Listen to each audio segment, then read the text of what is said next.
Welcome to the Rim Break Rodeo. We hope this video helps. In this video, I will explain how to make your scrambled eggs taste better. To begin, crack 2 or 3 large eggs into a bowl. Whisk them gently with a fork until the yolks and whites are just combined, but not frothy.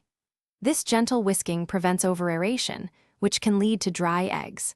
Add 1 tablespoon of whole milk or heavy cream per 2 eggs for extra richness. Now heat a non-stick pan over very low heat. Add 1 teaspoon of butter and let it melt completely. Pour in your egg mixture. The key here is patience. Cook them slowly, stirring constantly with a rubber spatula. This gentle motion creates small, delicate curds. Do not rush this process. It should take about 3 to 5 minutes for 2 eggs.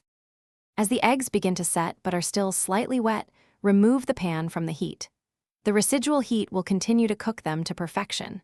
Season generously with a 1/4 teaspoon of salt and a pinch of freshly ground black pepper. For an extra touch, stir in 1 tablespoon of finely chopped fresh chives. Serve your perfectly creamy scrambled eggs immediately. So, to recap, the secret to truly delicious scrambled eggs lies in cooking them low and slow, with gentle stirring. Adding a touch of dairy, like milk or cream, ensures a wonderfully rich and moist result. Always season your eggs at the very end of the cooking process for optimal flavor. Enjoy your incredibly creamy and flavorful scrambled eggs every time. Thanks for watching. Consider subscribing if we helped you.